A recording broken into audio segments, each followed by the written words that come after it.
Hello viewer, स्वागत है आपका अपना चैनल जीएस ऑनलाइन में। तो मैं निशात अहमद आज आपके लिए बहुत ही इंपॉर्टेंट ऑब्जेक्टिव क्वेश्चन लेकर आया हूं कि जो टोटल कुल 15 क्वेश्चन है। तो दोस्तों, इसमें से जो भी आपके सही होंगे उसको ज़रूर आपको याद रखना है दोस्तों। कमेंट बॉक्स में उसको ज़रूर लिखें। तो दोस्तों, वीडियो शुरू करने से आपसे पहले एक छोटा सा रिक्वेस्ट है कि आप इस वीडियो का पूरा कॉन्सेप्ट और थ्योरी मैंने इसके वीडियो नंबर 1 में, जो कि वायुमंडल पार्ट 1 नाम का प्ले लिस्ट पर वीडियो है, उसको आप ज़रूर देख लें।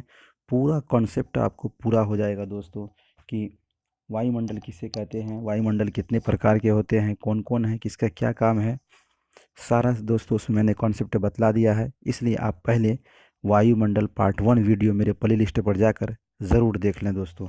चलिए दोस्तों, तो ये 15 इम्पोर्टेंट क्वेश्चन है जिसको मैं इसका टेस्ट शुरू करता हूँ। चलिए दोस्तों, शुरू करते हैं। तो सब क्वेश्चन नंबर 1 है, वायुमंडल में सबसे अधिक मात्रा में कौन सी गैस पाई जाती है। वायुमंडल में सबसे अधिक मात्रा में कौन सी गैस पाई जाती है। वायुमंडल में सबसे अधिक मात्रा में कौन सी गैस पाई जाती है। तो दोस्तों, मैंने बतलाया था वायुमंडल में सबसे अधिक मात्रा में गैस पाई जाती है नाइट्रोजन। कौन सी गैस पाई जाती है? नाइट्रोजन, जो कि 78% है। कितना है दोस्तों?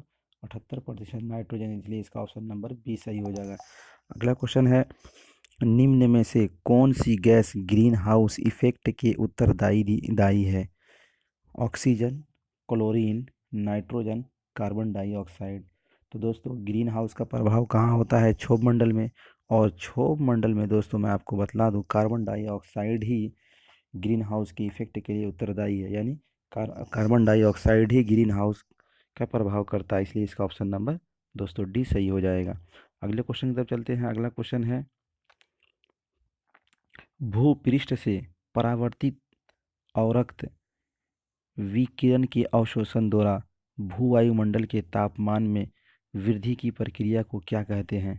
यानी जो किरणें सूरज से निकलकर जो किरणें सूरज से निकलकर पृथ्वी पर आती है और फिर पृथ्वी पर वो क्या होती है? गर्म होती है। वो किरणें फिर पृथ्वी पर ही रहती है, उसको क्या कहते हैं दोस्तों?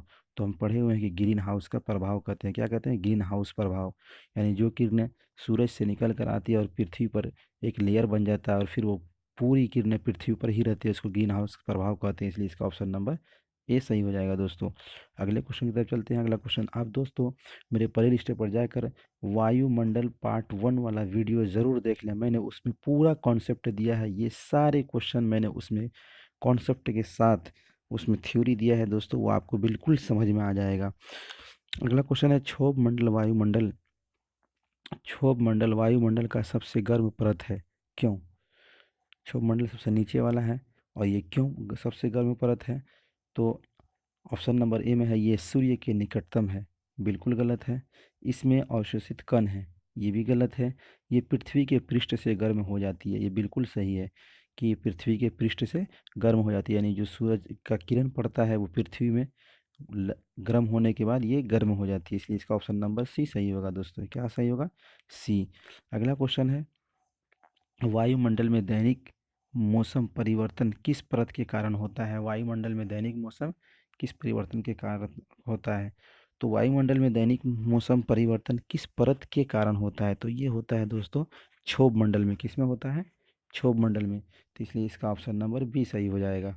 अगले क्वेश्चन की तरफ चलते हैं। अगला क्वेश्चन है, बादल का गरजना वायुमंडल की किस परत में होता है। तो दोस्तों, बहुत ही इंपॉर्टेंट क्वेश्चन, ये कई बार पूछे जा चुके हैं। देखना, आप यूपीएससी 2002 में पूछा गया है और इसको मैंने उसमें बतलाया है।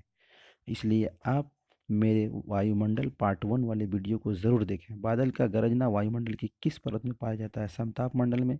यहाँ तो कोई भी एक्टिविटी नहीं होता है। क्षोभ मंडल में यहाँ ही होता है, इसलिए इसका ऑप्शन नंबर बी होगा दोस्तों। अगले क्वेश्चन तो चलते हैं। अगला क्वेश्चन, हवाई जहाज़ प्रायः डॉट में उड़ते हैं, यानी हवाई जहाज़ कहाँ उड़ते हैं? तो समताप मंडल में। क्योंकि क्षोभ मंडल में तो बहुत सारी एक्टिविटी होती है, बादल गरजना, पानी बरसना, और समताप मंडल में कोई एक्टिविटी नहीं होती है, कोई घटना नहीं होती है, इसलिए समताप मंडल में ही हवाई जहाज़ उड़ती है, इसलिए इसका ऑप्शन नंबर ए सही होगा दोस्तों।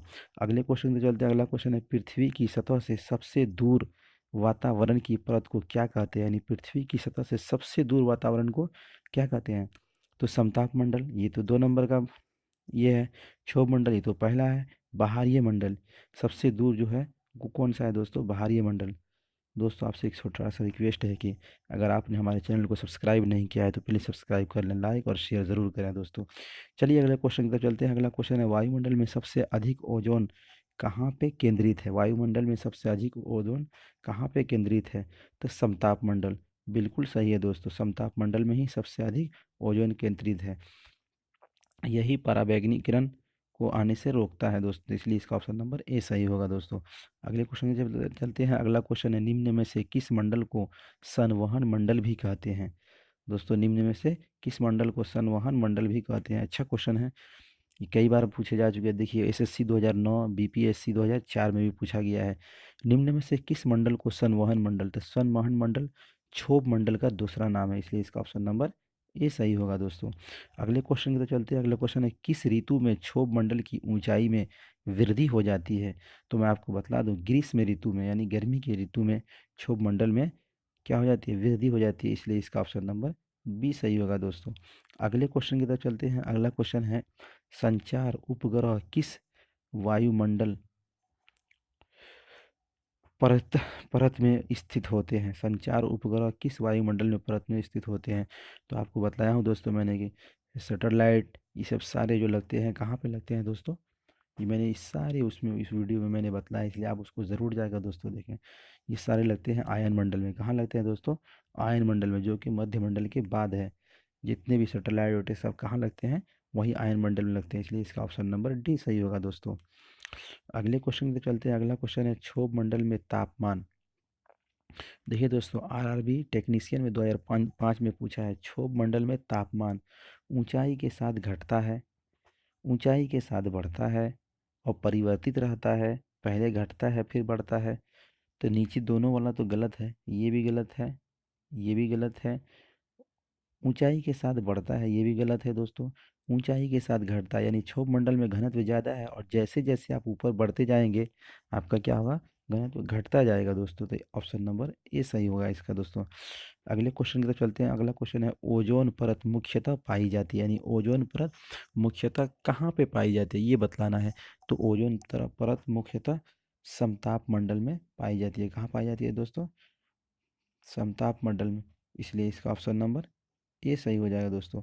अगले क्वेश्चन पे चलते हैं। अगला क्वेश्चन है, वातावरण की कौन सी परत रेडियो तरंगों को परावर्तित करती है? कौन सी परत रेडियो तरंगों को परावर्तित करती है?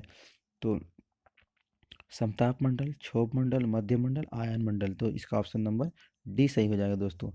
दोस्तों अगर ये वीडियो आपको अच्छा लगा हो तो लाइक और शेयर ज़रूर करें, और आपका कितना सही हुआ हो दोस्तों उसको कमेंट बॉक्स में ज़रूर लिखें। आप अपने हमारे अगर वायुमंडल पार्ट 1 वाले वीडियो को नहीं देखा है तो उसमें मैंने ग्राफिकल तौर पे समझाया है, इसलिए आप उसको ज़रूर देख लें दोस्तों।